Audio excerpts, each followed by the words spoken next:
You know how it is getting misinformation. I was taught that dinosaurs live with modern day men, and I believe that going into elementary school. Their science for that is like based off of the Flintstones. Yeah, they're like, you They're know like, what? oh, I've seen it with my own eyes. They're They like, make cars out of stone, out of wood, with a hole in the roof for the dinosaurs to poke out. they were so adamant that the world was only 6,000 years old and that there were still fucking velociraptors when Jesus was still alive because the fucking Bible talked about there being dinosaurs. But I don't think it it's. does. That must be an interesting Well, dragons. translation. Well, dragons. It actually It's. does. Wait, It, hold up, hold up. Let's give the little intro greeting. mm-hmm. What's up, everybody? You're watching Color Wheel Media, and this is Smoke Break with Blue Anderson.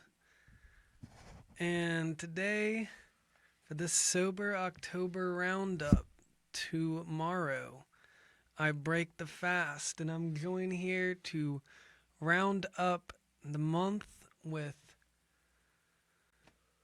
T-Dog, the Goatman. How you doing there, bud? I'm doing pretty good. You know, I am proud of you every month, or not every month, but every October when it comes around because you stay true to your word. I'm a little late to the party, only being about 6 days sober, but you know, it's better, start today and see where it goes. Hell yeah, better than not. That's for sure. I agree with you there. It's good to take care of your mental health before anything, because if you don't fucking take care of that, everything else kind of goes downhill. Yeah, I feel like for me and for a lot of people, if you don't take care of your mental health is not gonna take care of itself. I went on a like a little sabbatical from like creating content earlier in the month because I just felt like overwhelmed trying to do anything. Well, the more Thankfully, that you push yourself too, the more the magic starts to disappear. You know, a lot of things, especially within Zen Buddhism, it's the spontaneity that makes it beautiful. hell yeah. But yeah, like I don't know. It's like that the first couple of weeks were off the wall, but CBD saved me. Wait, in fact, do you want to give a little poem and I'm gonna go run grab a little CBD gummy. Do you want one? Um, I think I might take it after this. I know right now I'm gonna vibe and keep my headspace clear.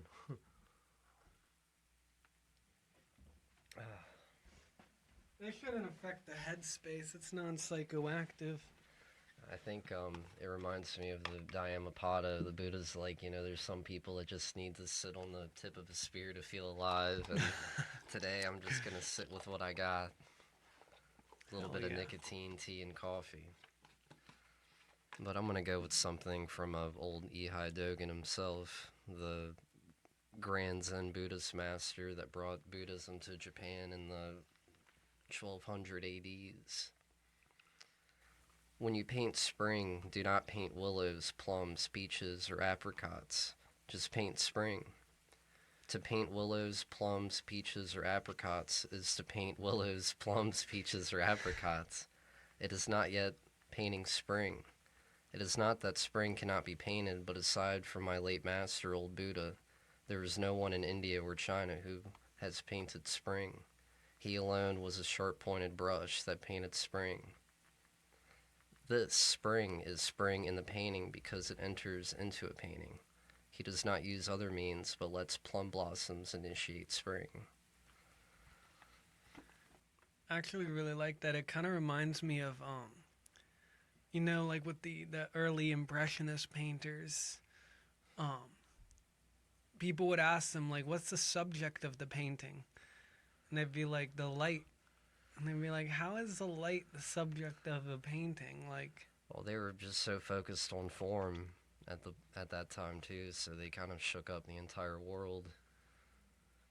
yeah, but they were like, the light itself, like not the stream, not the landscape. That's not the focal point of the painting. The focal point is the light itself. But I like that. It's like to paint spring, paint spring. Don't paint the things, paint the season. That one really stuck with me too when I started investing myself in Zen Buddhism around. Yeah, it was around this time last year that it really helped. I know I had a run in with my old Taoist buddy. He's definitely in seclusion these days, and I don't blame him. You know, if you're a good follower of the Tao, you just kind of sink into nothing, for better or for worse. You know. Hell yeah. Have you had any contact with him? Yeah, Might he want to get a little closer to the mic. yeah, he finally got out of his hermitage and got a job, but I am very thankful that he's been doing a lot better. You know, a lot of folks too, when they're going through mental alienation or constant, you know, not getting calls back from job applications, fucking, it can do a lot on you mentally. It's like, when am I ever gonna get this break? When am I ever gonna get some money to get out of this rut? You know, it's like a constant spinning wheel of suffering. But you know what? Even after all those hardships, there's always something bright on the other side, you know? Yeah, I feel like it's a ridiculous thing for someone to like sort of hinge like self-worth on, but I've even found myself like it was like about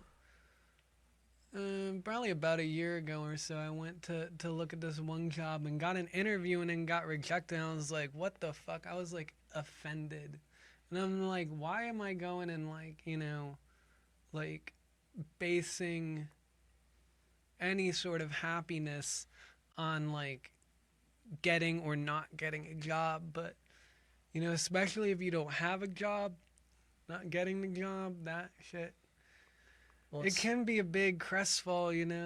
it's just having that type of security or like purpose, you know. A lot of folks, I mean, me especially, I like to be busy, and if I'm not busy, I'm like, I'm gonna go a little insane now. Yeah, You know, for real. that's why I left my one job at the airport. I loved it a lot, but I don't like to sit around. You know, I like to just be busy and interacting with people, as weird as that sounds. You know, that's what gives life a lot of flavor. I know Jack Kerouac, I brought a couple of his books with me. Him and Alan Watts got into it at this one party down in California. Jack was all types of fucked up on some port wine, and Alan Watts was just kind of sipping his drink slowly. And he asked Alan Watts, like, you know, what do you think the meaning of Buddhism is? And he just looked at him seriously, and he's like, to meet every single person you possibly can. So he was very adamant about just going out there and meeting people because they all, you know, they all have truth. Yeah, for real. And I feel like when you really do practice like one of those paths, like very like purely with like Buddhism, whatnot, it is like when you meet someone, you actually meet someone. It's not like you're the more sort of what's the word, like the more eliminated you are, it's like you're actually taking in someone for who they are and not like a sort of construct that you create around someone based off of them more reflecting who you are than who they are. You know what I'm saying? It's just a constant back and forth. When you do feel that genuine energy, and people show themselves all the time, you know, there's no mask or anything. We're all just naked out here. In one way or another, we wear our emotions on our fucking sleeves. We can't hide what we're thinking or what we're feeling. We'd like to think we do, but you know, on the outside, people are just being around others like that. They're good mirrors. You know, when you're alone with the gods for a long time, you get put into that primal simplicity, which is very important, but you can lose sight of like what it means to be human. And that's what gets dangerous too with folks that have addictions. And I know that's one thing I wanted to talk about today was just handling addiction and how it like affects the relationship with yourself, with your family, with your work, you know, everything else in general. But Yeah, for real. 'Cause it's like one of those things that I learned over Sober October, and in doing so, like when you go so long doing one thing, it's like you sort of forget how to not do that one thing, you Yeah. know. But when it comes to like, for me, when it comes to like being sober for extended periods of time, and it's a similar thing like with like for me like having like lost a good bit of weight, it's like when I question like how do I do this, it's like to me it's like simple, you know. It's just kind of like learning to be at peace with not feeling good, you know, like learning to be at peace with suffering or irritation or whatnot, or you know, wanting to have that spliff or that cigarette or that drink. But that is so Yeah. much easier said than done, you know. I agree, especially when it creates your baseline, you know. That's when it starts to get a little dangerous. Yeah, for real. It always depends on how lost in the sauce that you get or how discommunicated you are, you know, like what I was saying before with other people being mirrors or insightful mirrors. When you're getting drunk by yourself or using that as like a coping mechanism, you get very detracted from the world and get stuck in that inner world, which at that point isn't even just soulful meditation. It starts to become like a disease, you know, and you start withdrawing from all your friends and family, and they're like, you know, what the hell's wrong with this dude? He's just getting weirder and weirder every day. And you know, the only thing that I've even found, or what I have found helpful this year, now that I have been sober more within 2023 than I have the last 5 years, I've had to deal with the entire fucking shadow. When the shadow comes down, it doesn't fucking hold any punches. You have to integrate that and understand that you're at fault with your own problems as much as anything else. You know, that's the hardful or the big punch right there is knowing that you took part in your own suffering. When Yeah. you've been so detached from it, but it's actually you were the focal point there. You were the vehicle, and you know that's what makes the perpetual guilt too, because you'll just keep getting drunk or you keep doing that one thing because you know you want to stop, but then you go ahead and do it again because of that guilt, the wheels spinning.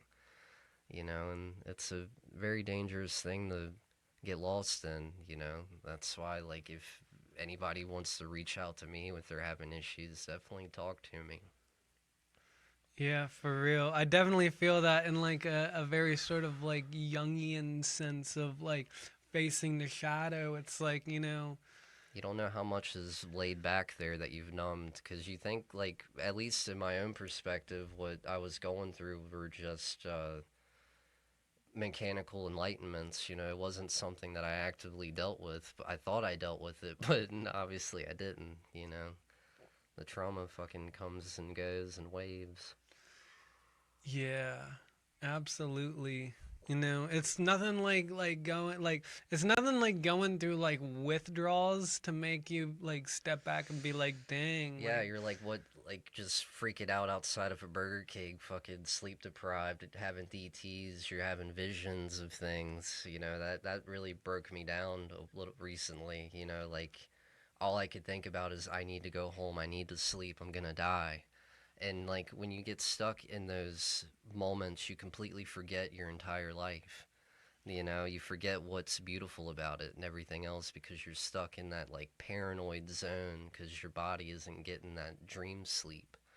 You know, if you're not getting that dream sleep, you know, when it comes to alcohol, you'll get DTS, which pushes your dream state into waking consciousness, and that makes people insane. You know, or it can give them or at least become a mechanical schizophrenia, which I've seen at you know from the nursing homes I've worked at.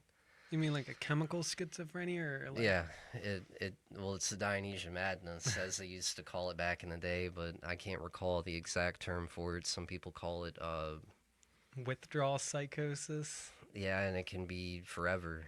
One day you can actually snap. Like it'll rot your Damn. brain and it'll just completely make it snap, and that's why like if you stop drinking early on in life, you have less chances of developing dementia at like 60 or Really? like 55 because a lot of folks get it when they're about 50. Huh. And Yeah, it's just a rough road to travel. So, what have you learned over this sober October? Um, that I have less control, self control than I thought I did. Fucking kirking at people. You know, I'm a pretty mellow guy, but there's some things, and it's funny. Like I have one buddy, A Train. You've met him. I want to get him Mm-hmm. on their show eventually, but you know, he had said a while back that he took a period of time from not smoking weed because he felt like he wasn't getting angry about things that he should have been getting angry about. That's why, like, I haven't been. I mean, I replaced it with alcohol a while back, which wasn't really a good substitution, but I stopped smoking for that reason because when I would smoke like that, I was becoming more complacent with not doing anything. But that, as it normally goes, it's on you, not exactly. It's about how it's being used. That's any substance or any tool you're using, you have to take in consideration your own mental state. Yeah, You for know, sure. Like, and with alcohol in particular, it's just crazy how, you know, I mean, every single drug affects everybody differently, you know, but with alcohol, it's crazy the different relationships that people have with alcohol. Like, you know, my grandpa has like two for the longest time, I don't know if he still does, but he would have 2 glasses of wine every evening. And he's getting like quite up there in age. And he attributed that to his like la longevity. I think I pronounced that wrong. I think. But um you know, there is some truth to that. You know, having a glass or two of wine does help like thin out the blood a little bit Oh yeah, it helps and your kidneys and prevents, your liver. well, not the It's liver and kidneys, but it definitely helps the heart. yeah, You know, like too much alcohol can definitely cause like heart disease, but like a little bit in moderation can actually help prevent heart attacks and heart disease. But you know, for me, I've actually been like, I don't know, it's weird because I've gone through different phases of my life of using alcohol in not the most healthy ways, but in the last like, you know, probably when did Smiths get off of it? shit. That had to have been 2021, I believe. Yeah, 2020. So since like 2021, like it's almost been like a sort of like, you know, alcohol became more of an acquaintance than a you know, like daily sort of interaction, you know. Like it got to the point where out of respect for my buddy who was detoxing, I had basically like completely quit with him even though I've never felt like I've had like a serious like alcohol problem.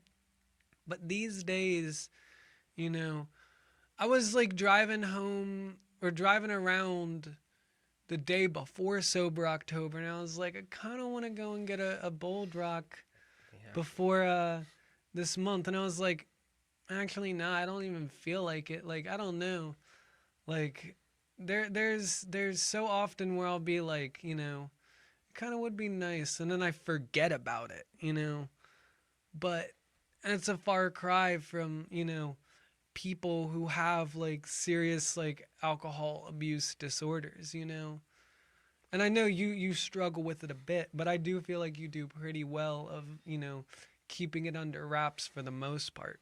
Yeah, to be But functioning and keep going, but it's when you stop that's when it becomes the problem. Well, I mean, it normally does become the issue or exacerbates a lot of other problems, but when you drink, when you consecutively build up that addiction, your body metabolizes a hell of a lot differently than other people's, you know. yeah. Uh, so that's what really gets you. Like your body craves the sugars. Like even now, like I've been eating like more chocolate. I Really? don't just eat chocolate, but I've been craving a lot of sweets, and that's also another thing that I'm getting myself off of too. It's not good to Yeah. eat so much sugar. I've heard that especially with people who like are into more like sort of liquors, Oh yeah, it's I've is that when you stop, like the sugar cravings go through the roof because the alcohol, it really is like a sort of sugar. Like it is the sugars in the whatever the mash was that it was formerly before it was distilled. that um are turned into the fermented into the alcohols. Yeah.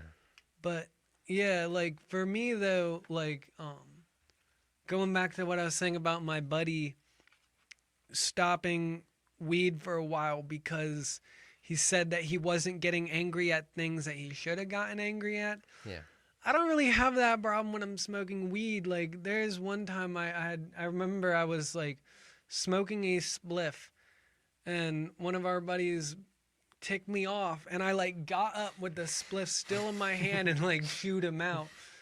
And like, if something is putting me on 10, like it's going to put me on 10 whether I'm sober or whether I'm high. But going like cold turkey off of weed made me realize like dang, like I sometimes do be getting mad at about things that like really there's no point in getting like mad about. And Yeah. in ways that like to me like I'm like dang, like this is like irrational. I mean, that's definitely like the first sign of withdrawal. Because I know fucking, at least when I was, it's been easier to stop just drinking in general now that I've consecutively had to just relapse, stop.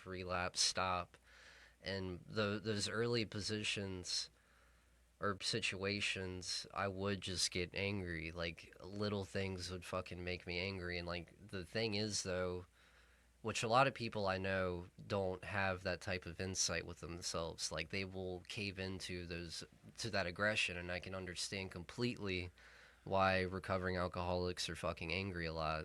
Just there's something in their brain that just kind of snaps at the littlest thing.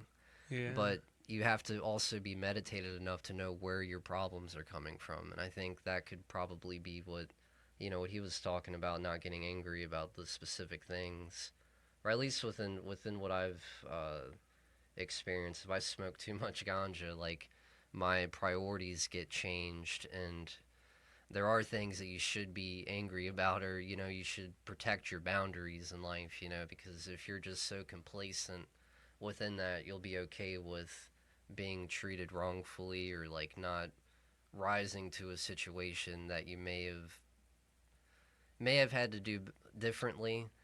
But we're in the present now, we're not in the past, so Yeah. the only thing we can do is just make better decisions as time goes along. Yeah, I'm the kind of person to put my foot down over my boundaries, whether stoned or sober or whatever. I've been But learning like, that with the past 2 years. but like when I was like, and also like, there were other things that I was sort of withdrawing from. That's redacted, but I The would booty. just, I would just be like I found that like most of the time it was me kirking because people were saying things that I considered like dumb or disrespectful when they were trying to be funny or Yeah. just like stupid. Like I don't know, maybe I'm just the kind of person who can't suffer fools, but I don't know. I mean, I can understand completely. Everybody needs their time away from others too. I mean, as I was saying earlier, it is nice to have a healthy amount of people time, but you also need time with the Buddha. Yeah.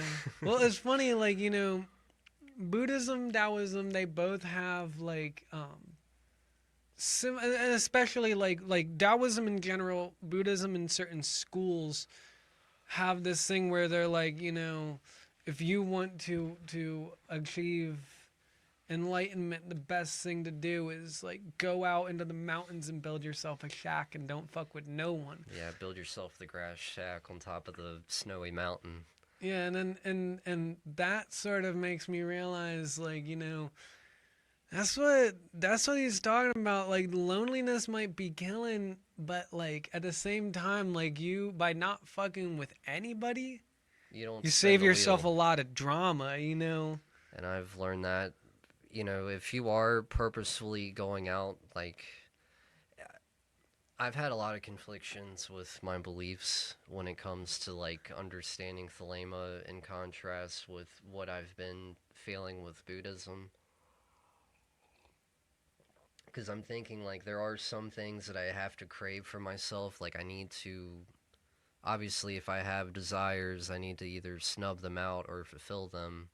But I've been more aware of when I'm about to make a decision and like thinking about the complications from that. Because obviously, I don't want to live inside a hell. You know, like we get stuck in these like chains of karma because of one fuck up, or like just going onto a path without really thinking about it. You think about desires, like think about what is causing you to want that.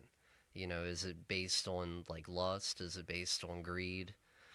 And you know, that's a complicated subject to get into as well, but definitely I mean it stretches on to like relationships and friendships. If they're not bounded or if they're not founded on good principles, it's going to fall apart, you know.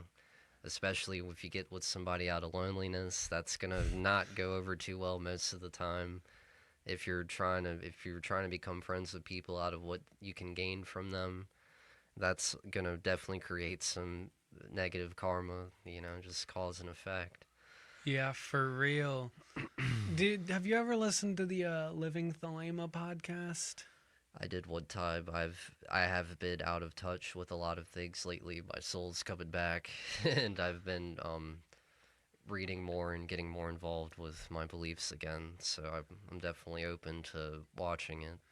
Yeah, I remember the guy was talking about how, like, I can't exactly remember the whole context of it, but he was talking about jealousy, you know, and like a sort of like greeting jealousy, and that, like, he used the example of like, oh, like if your partner is like spending time with someone else and that makes you jealous, it's like instead of lashing out at them, maybe it means that you need to go and, take some time and meditate on what that jealousy says about you, like not what that says about them.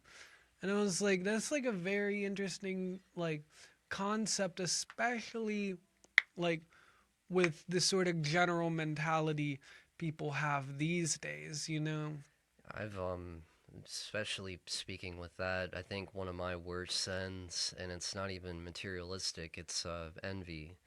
I never knew that was a core aspect of my life, but you know, envy's a very cancerous thing. Like when you are like feel, or if you feel deprived or like just stuck in like a stasis of like loneliness with, you know, if you're not talking with folks, or like if you feel unloved, things like that, like you start to like think about, you know, what's going on.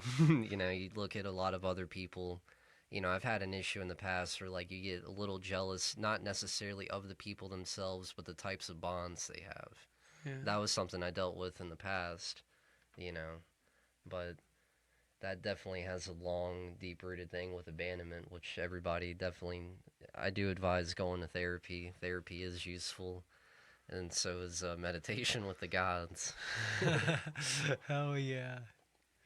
And maybe one day we can get a sponsor from BetterHelp, like every other podcast. Yeah, I would appreciate that. I definitely need to be on camera more and just kind of fucking open back up. Yeah. See, for me, I've never had that big of an issue with envy.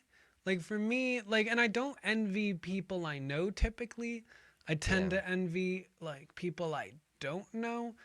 And to me, I think it's not it's a relatively good thing. I believe that like Well, it take like can the it can seven challenge deadly you. sins. But yeah, it helps you be better to go where you want to be in life Yeah, too. yeah, exactly. That's what For I me, like. it's like motivating. Yeah. Like if I see artists that are like, you know, like selling out small theaters and being like, dang, like that's all I want from life. Like, that helps motivate me to get to my goal and be like, yo, okay, this is attainable. You know, it's possible, especially when you look at like for me, I'm like, I don't want to be the person selling out stadiums. Yeah. You know, I just want to be able to pay my mortgage on music money eventually. But, for me, it's not like I have some sort of resentment towards these people I Oh don't yeah, yeah, know. definitely no It's resentment. like it's like, it's like I wish that was my life, and It's motivating to try to get to the point where that can be my life. But, I would say and I feel like you could take like any of the seven deadly sins. I feel like all of those are very important in moderation. You know, if you have no wrath in you, then, you know, you're going to get stepped all over. If you have no lust, then you'd be a passionless shell. If you have no envy, then you'd probably have no motivation. You know, all of those things can be very harmful to the psyche when left unchecked.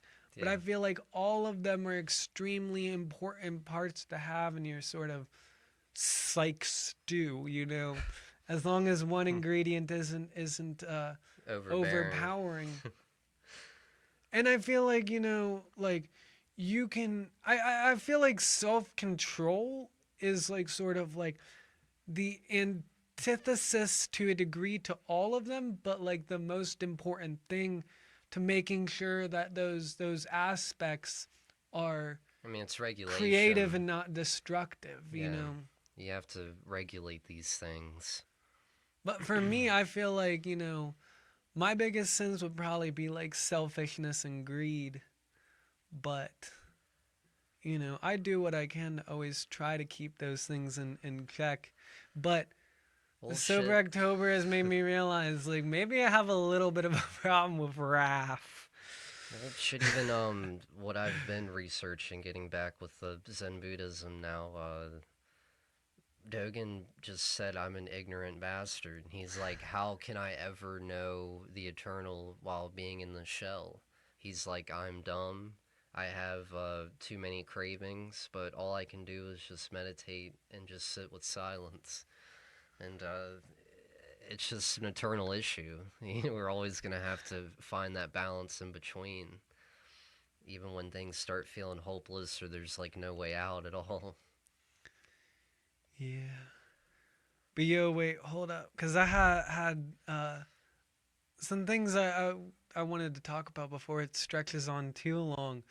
But you were talking about a dream you had recently, the exposed brain. You want to share that one on here? It was a very interesting dream. I can't recall the specifics, but I do know I was wandering town. I don't exactly know what was happening. All I know is that I was in a truck with one of my old coworkers at the airport, and we were driving down the road, and we really had to go somewhere. And this definitely isn't one of the best streams I've had. This one's a little chaotic, but it was humorous. Uh, we were just driving down South Street in Front Royal, and there was a Sephiroth like character from Final Fantasy VII with a sword that was at least 5 or 6 feet long, very thin, and he completely just sliced the hood of the car, and it killed the passenger, and the top part of my skull was completely severed. So I'm thinking, like, my first thing after getting out of this car accident was, holy fuck, I'm alive. And I went to poke around up here, and I'm like, that's not right. And I went to the hospital in the dream, and they looked at me and just, like, very nonchalantly, they just kept writing whatever the fuck they were doing. They're like, oh, yeah, we'll see you tomorrow. And I'm like, this is kind of important.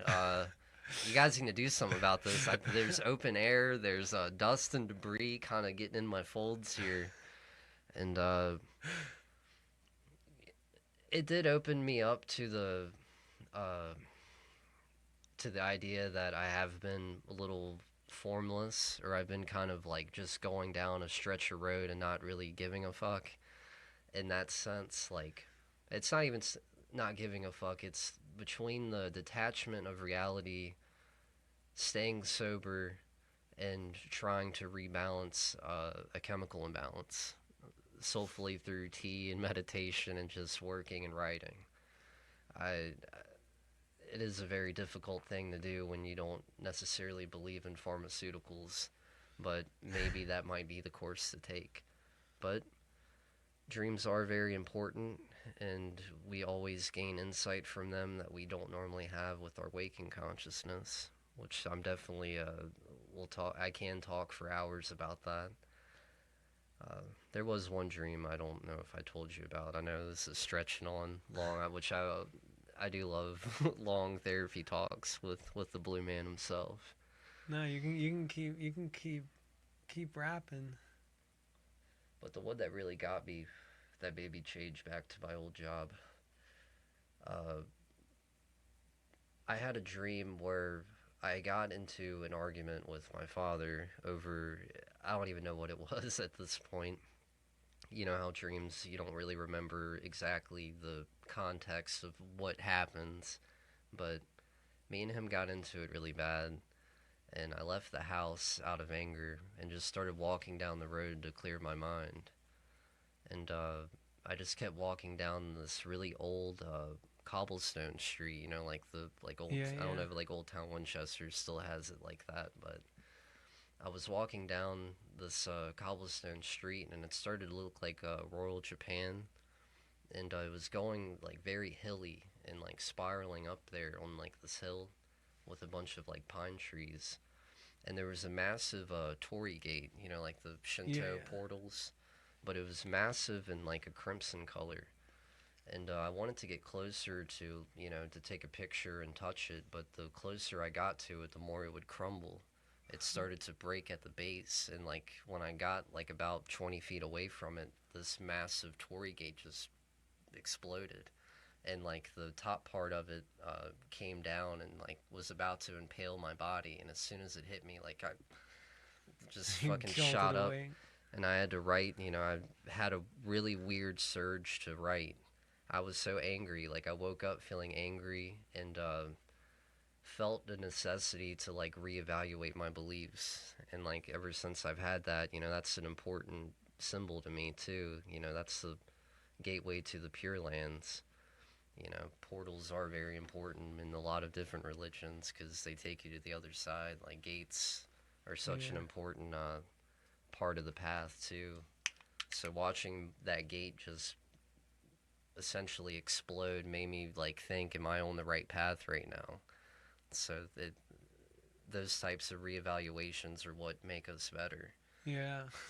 I mean, do you think that like sort of I feel like the symbolism could be that maybe like contentious relationships are kind of, you know, causing a sort of crumbling between your portal between the physical and the divine, you know. And it happens if you're with the wrong people, um, which I've had this issue. Like I've been off my path for a while, and you forget sometimes when like you are in the service of others that you got to take care of yourself as well. And there was a part of my spirituality that I wasn't nurturing anymore.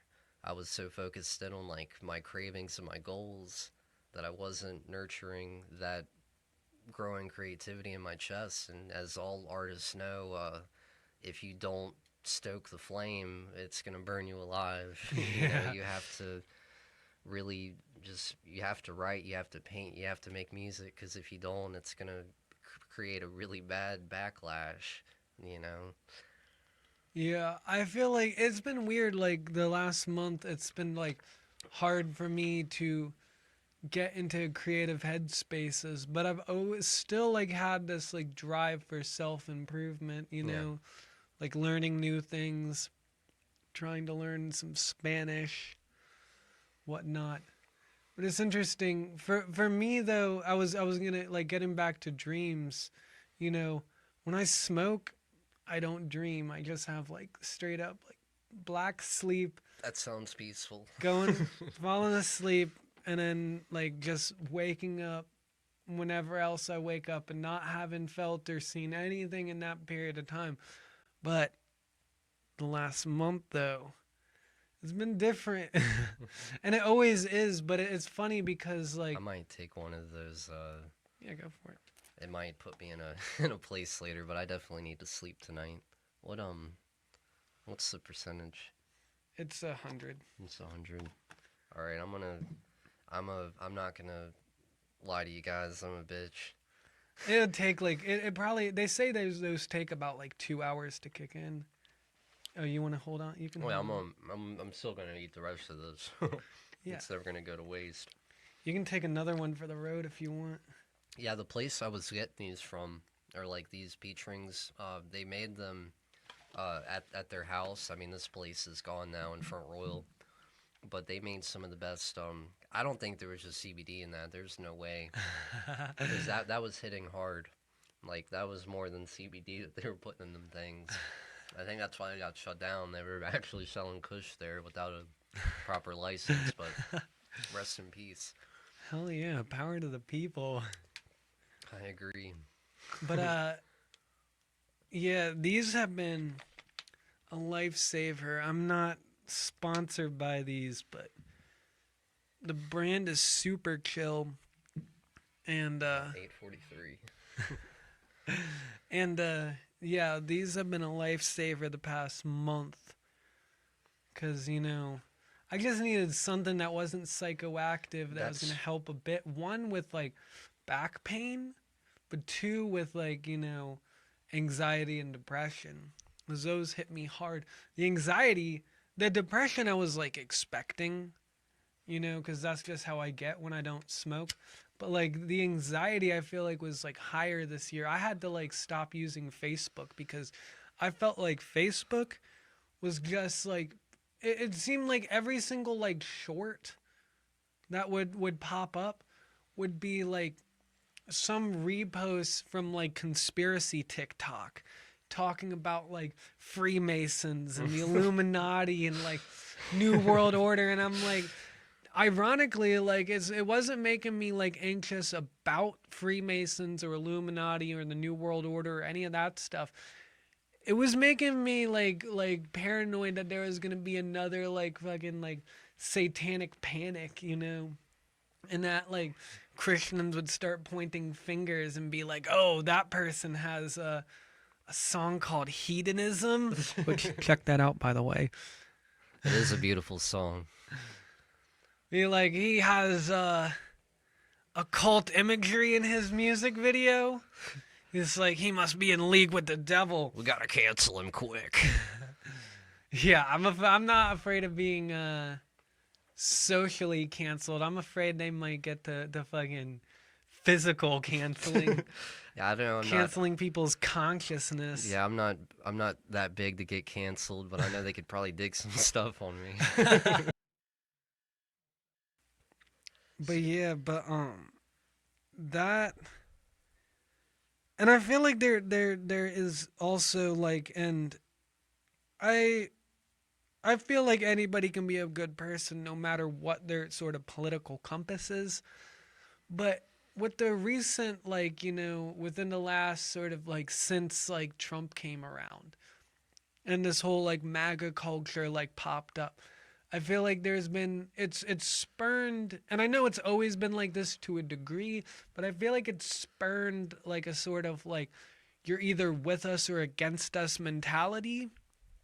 And those kind of people who really like, those are the main people perpetuating like sort of like wild out conspiracy theories, like those sort of like Q conspiracy type people, you know but I feel like they have this mentality of either like you're a red-blooded American MAGA patriot, or you're a devil-worshipping pedophile communist. And it's like, whoa, easy, people. Most of the time, too, those forms of conspiracy theories, or conspiracy theorists rather, they're helping the cultural engineering. Like they're still feeding into the same fucking problems that need to be overcome, and the thing I don't really like too much is the fact that they're never going into the issue itself. It's always on the outside of the circle.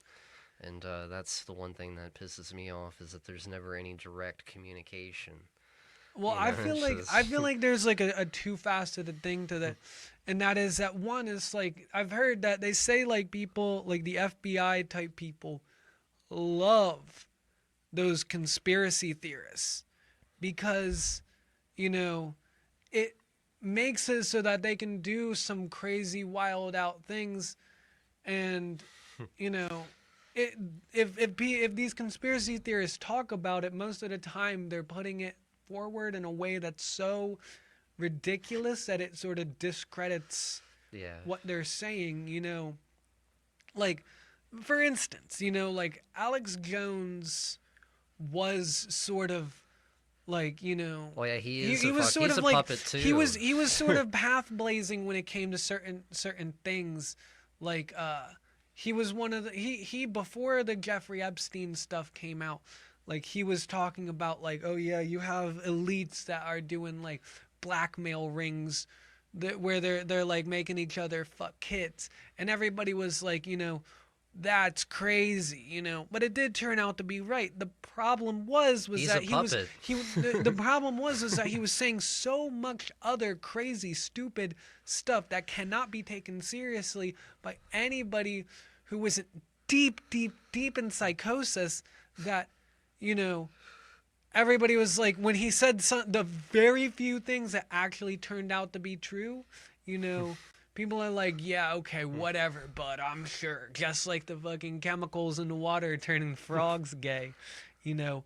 But also, and kind of going into what you're saying about people being puppets, is like, you know, it distracts away. It, like, in general, like, you know, it when people are right, every once in a while, it makes it seem like it can't be true when everything else they talk about is ridiculous.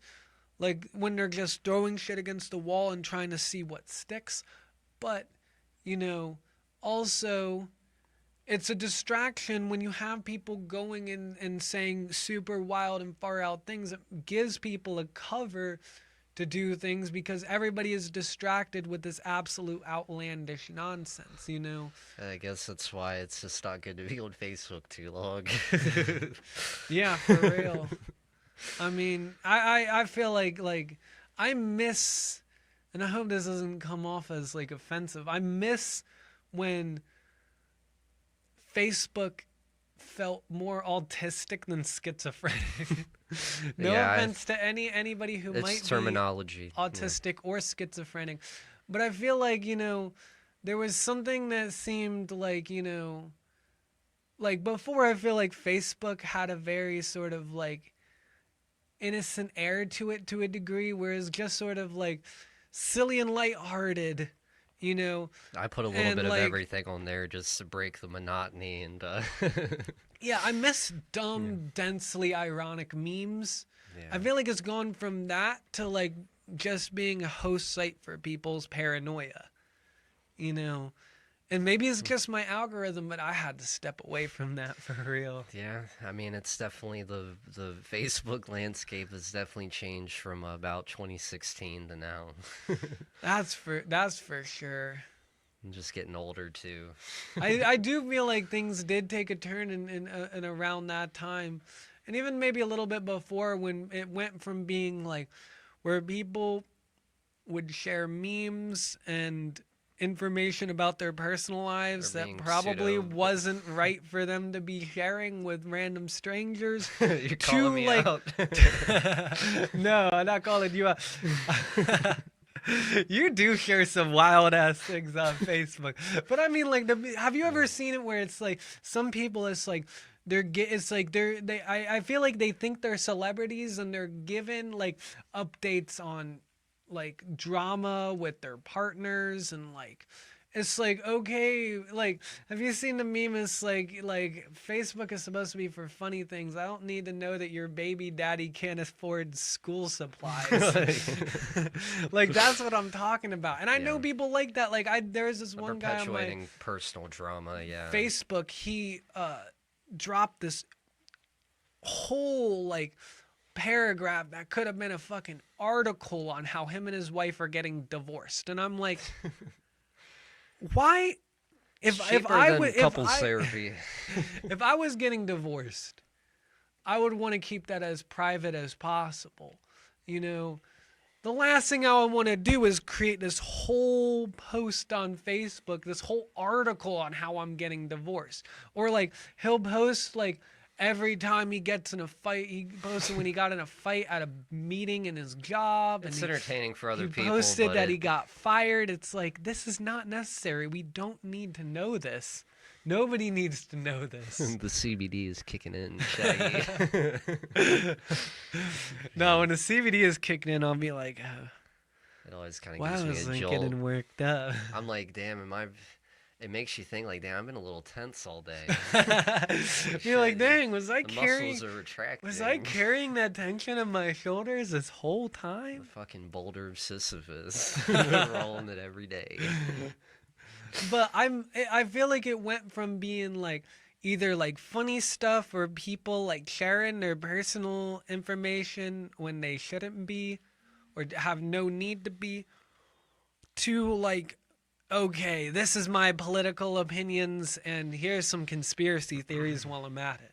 You know, and that's not what I get on Facebook for. If I want some conspiracy theories, like, I'll go to YouTube and watch like fucking iceberg videos.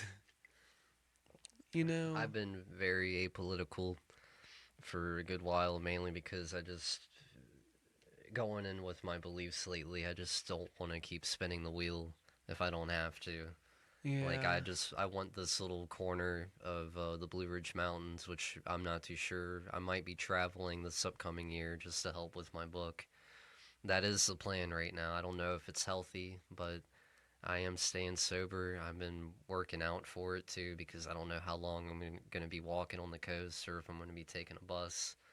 I definitely love Greyhound buses and have some fun experiences with them, but I definitely need to get that one last adventure out. But, you know, before then too, I have my second book coming out before the end of the year.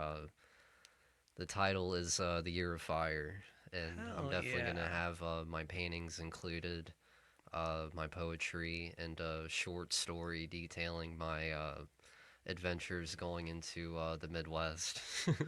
Hey, this is breaking news for me as much as it is for you, because you've expressed that, you know, the book should be done by the end of the year. Oh yeah, This is the first time I've heard him breathe the title. Yeah, I've felt the impetus to finally throw that out there because I need to get work done. I will spoil the one thing. I did have a quote from Vincent van Gogh that really struck me the first time I read it when he was writing to his brother Theo. He said, you know, with or without my illness, the work has to be done. Enough time has been lost. It's time to work. Definitely paraphrase that, but just that quote there was my inspiration. I'm like, I have to, like, right after I published Sunflowers Beyond the Red Mist, I did have a lot of things come up in my life this year. A lot of transvaluations, satoris, just everything under the sun. But I thought, like, I have to keep writing. You know, when you stop, that's when everything else stops. But I'm about a little over halfway done with it now. I have some free time coming up, so I'm probably going to get the editing and stuff done by the end of November. Oh, yeah. Well, I feel like we've been going for a while, but before we end it, you said you wanted to give some beatnik poetry. So let's get. I'm wearing the black on black. Let's get 1950s with it. I feel like this to have the full beatnik vibe. I'd need this to be like a turtleneck, but you know, we got the vibe right. Let's get a little bit of a beatnik spoken word before we end this. Before we give our goodbyes. 1 second, I wasn't prepared. Okay, while you're preparing, I'll just give, because I did want to sort of speak on this, give my little dreams that I've been having since Sober October. Several times I've had dreams that I failed Sober October. I understand. I have dreams when I'm going sober and I drink my beer and I feel so guilty, and then when I wake up I'm like, oh, thank God, that was just the dream beer. Yeah, one time I was so short and ridiculous. I was literally just sitting on that couch, and I took a puff of a nicotine vape, and then I was like, fuck, I forgot I'm supposed to be not doing anything like that. I like tried to breathe it out. I'm like, is it too late? And then like that was like it. That was all the dream was. There was another one where I like did Adderall, and I was like, fuck, I forgot. It's like all these dreams is like me forgetting that it's sober October and doing some sort of drug. But there was one I think was really funny because it was like a one of my anxiety manifestation dreams, which is so random. And all these dreams tend to be like so short and like nonsensical. I had a dream I was jogging like down like Main Street in Front Royal down towards like Maddox over by there, like right across the street from there. And there's this random guy jogging with me that I didn't recognize, don't know, can't put a name or a face to this person. And he was just like, "Yo, do you mind giving me a ride to Winchester?" And I was like, "Sure." And in my brain, I was like, "Dang, I hope this guy doesn't murder me." And I'm like, Yeah, you got to take a chance sometimes, but you also got to be sensible. but it's funny because I was jogging in the dream, and I don't know if it was because like my brain and body thought I was jogging or because of like the anxiety of like, oh, I just committed to give the ride to this stranger and now I'm worried that he might be a murderer. But I Could be woke another up part I of woke you. up like soaked in sweat. Yeah, I don't know. Like they say like Jung, I've heard, you know more about Jung than me, but I've heard that Jung said that like everybody you see in a dream is symbolic of you. Yeah. So, maybe that was me worried that I'll kill myself over sober October, but hey, only got a few hours left and I'm still here. I'm proud of you, brother. I've seen you a few different times throughout this month. I think we've all definitely had a long, well, the spookiest thing I think about this month is facing our demons alone, and actually coming out. I mean, definitely not unscathed, but with satori's and enlightenment at the end of it. I feel like I'm coming through into the other end better because of it, or at least I'd like to think so. Okay, let's hear that spoken word. All right, this is a fun one from my buddy Jack that I was talking about earlier. Lights out, fall, hands a clasp into instantaneous ecstasy like a shot of heroin or morphine. The gland inside of my brain discharging, the glad fluid, holy fluid, as I hap down and hold all my body parts, down to a dead stop trance, healing, all my sicknesses, erasing all, not even the shred of a I hope you, or a loony balloon left in it, but the mind, blank, serene, thoughtless. When a thought comes a springin' from afar with its held, fourth figure of image, you spoof it out, you spuff it out, you fake it, and it fades, and thought never comes, and with the joy you realize for the first time, thinking's just like not thinking, so I don't have to think anymore. And that was called Meditate by Jack Kurak. Hell yeah. Kuriak. Cognac. But I do love some Jack. He's the one man that's been inspiring too. I mean, all the beatniks too. I know I'm overextending this again, but I know a lot of the beatniks, they were kind of drug addicted winos and a lot of bums, but they did write some good poetry and were down to earth people and writing way ahead of their time. But I Hey, did, they were trailblazing as being some of the first white people to consume cannabis. So that's a little smoke break cannabis history, you know. real shit. They were definitely pushing a lot of Eastern religion out there and a lot of free love. Yeah, for real. Like they were sort of like trailblazers when it came to white people culture, at least. Yeah, the most notable kind. But Yeah, yeah, anything else you want to touch on or talk about before we wrap it up? I think that about does it. I'm very thankful that you invited me out here today, and I plan, or at least in the near future, when we're both feeling mentally up for it, I'll definitely be here again. Anything you want to plug? Uh, Nothing I could think of. I love Well, you guys. it's Halloween today, and I'm gonna try to post this right as soon as we're done with it, basically. Um, and I would like to wish everybody a happy Halloween. And the plug I would like to make is check out Creepy Steve's Cocktail Corner video that was posted yesterday on this channel for a great Halloween drink idea. If you're wondering what to sip on tonight. And be safe out there, everybody. I do have one thing to say. Go for it. Stay sober, love yourself, and love is the law, live under will. 93. From the Sunflower Magus himself. Hell yeah. Well, that's it for right now, everybody. Thank you for joining us. And as always, don't forget to like, comment, and subscribe. See you next time.